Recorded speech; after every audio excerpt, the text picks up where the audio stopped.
Já temos o nosso exercício de login bastante adiantado, embora não pareça. De facto, nós já temos a possibilidade de fazer validação do nosso formulário e já temos a possibilidade de controlar erros do próprio login, que o Laravel não controla. Nós podemos utilizar, então, os sistemas, como é o caso do Eloquent ORM, para ir verificar à base de dados se aquele utilizador existe ou não, mas se ele não existir, teremos que ser nós, então, a tratar esses erros. E foi isso que nós vimos no vídeo anterior. E agora vejam o seguinte, eu vou complementar essa informação. Nós criámos um mecanismo para verificar se o usuário existe ou não. Não existindo o usuário, é apresentado este erro, não existe o usuário. Okay? Podemos complementar, inclusive, indicado, por exemplo. Não existe o usuário indicado. Mas imaginem que o usuário existe, mas a senha é errada. Nós já tínhamos colocado aqui, verifica se a senha está correta. E depois colocamos aqui novamente um not ok, isto é, não está ok, a senha não está correta. O que nós temos que fazer agora é simplesmente isto, reparem.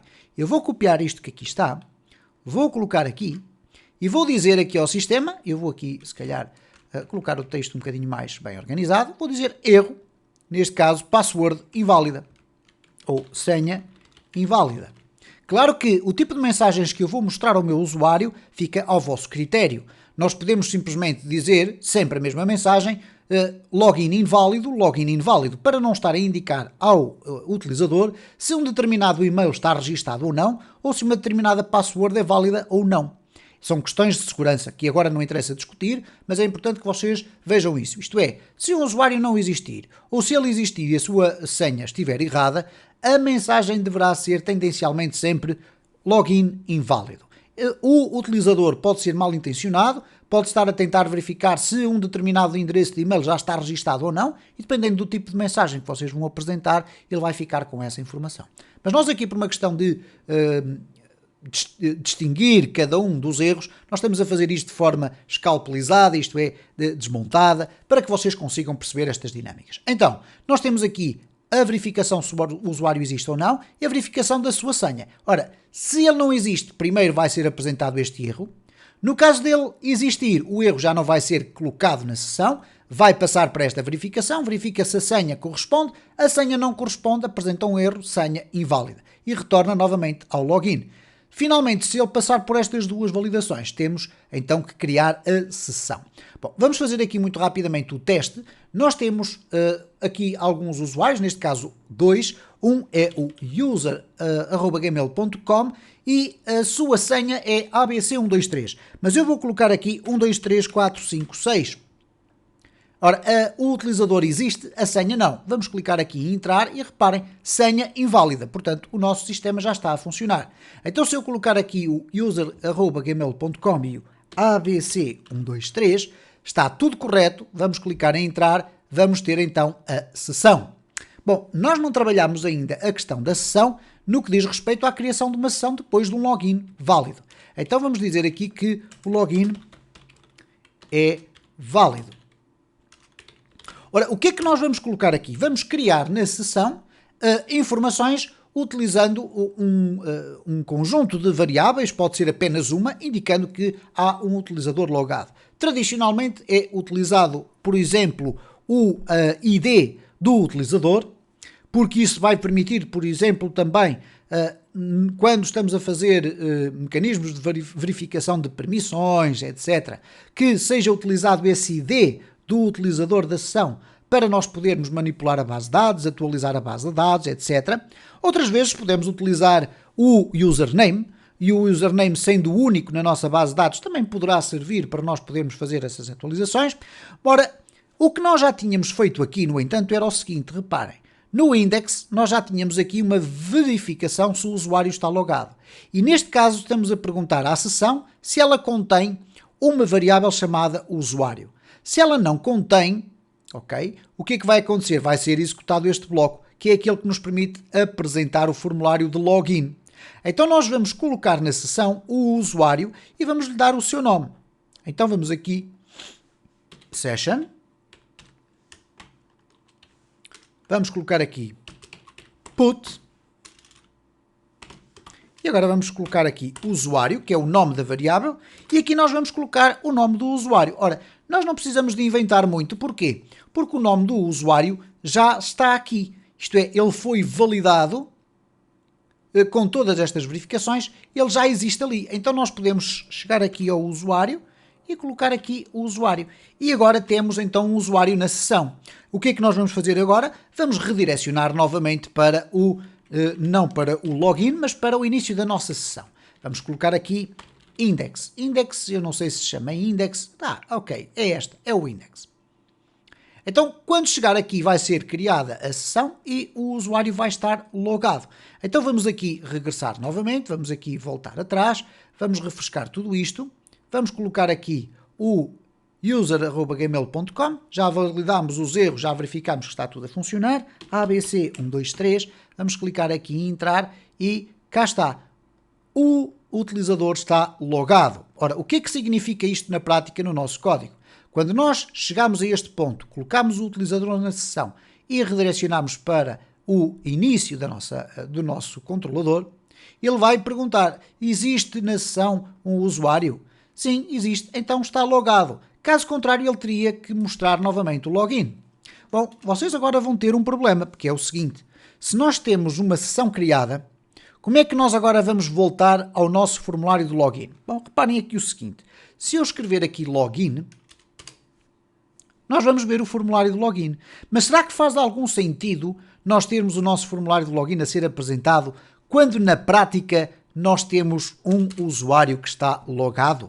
Claro que não faz sentido. Então vamos ter que começar a controlar estes mecanismos. Então aqui, no caso do login, antes de nós apresentarmos o formulário de login, nós vamos ter que perguntar ao sistema, e atenção que é uma forma que vocês podem utilizar para fazer essa validação, que é verifica se já existe login. Ou neste caso já existe sessão, vamos lhe chamar assim. A sessão no sentido de usuário logado. Então nós vamos perguntar o seguinte, if sessão, ou session neste caso, has usuário, se a sessão já tem o usuário, o que é que ele vai fazer?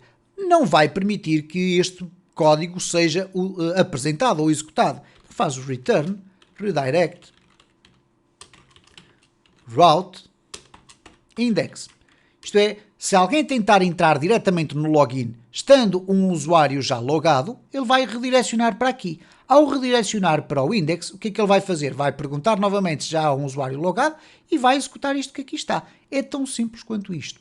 Da mesma forma que nós podemos colocar aqui o login submit, isto é, nós podemos perguntar aqui duas coisas. Devemos, inclusive, perguntar se houve uma submissão de formulário e se existe já um usuário na sessão. Atenção que eu estou a escrever aqui com erros, mas vocês percebem, ok? Se existe aqui um usuário na sessão. Ora, como é que nós podemos fazer isto? Eu vou mostrar-vos aqui uma forma muito rápida, simples, de vocês poderem trabalhar estas questões. Por exemplo, se criarmos aqui um método privado, private function, check session, isto é, checar a sessão, nós podemos colocar esta pergunta que aqui está, aqui dentro. Ok? Session has usuário. Isto é, a sessão tem usuário. Ora, isto vai devolver um verdadeiro ou falso. Ou tem ou não tem. Então eu posso fazer aqui um return. Session has usuário. Se não existir o usuário, vai fazer um return false. Se existir, vai fazer um return true. Então, em vez de colocar agora aqui este código todo que aqui está, eu posso perguntar o seguinte. A sessão tem usuário, então o this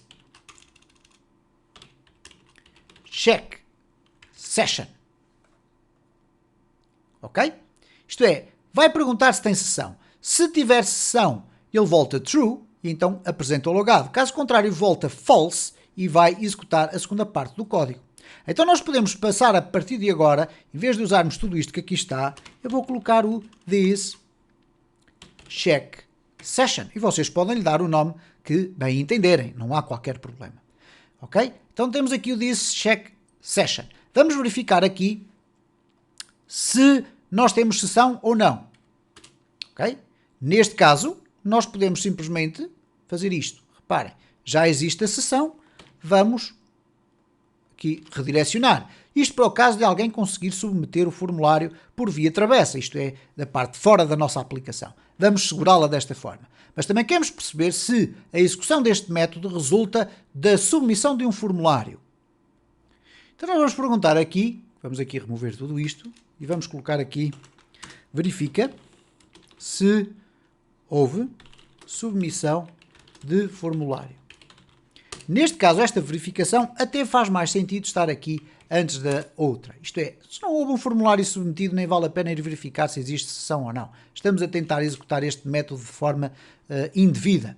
Então, neste caso, eu posso utilizar o meu request, que é do tipo login request, mas não importa, ele contém lá dentro um conjunto de funcionalidades base. Então nós podemos perguntar o seguinte: if request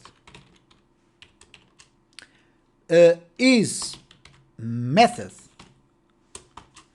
post, okay? Se nós fizermos a pergunta desta forma, estamos a perguntar: foi efetuado um post?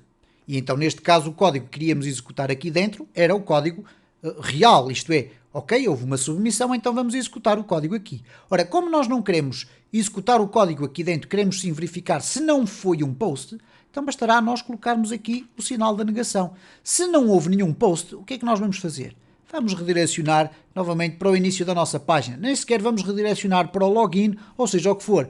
Quem chegar aqui e fizer disparar este erro, ou esta verificação, é porque está a tentar executar este método de login de forma indevida.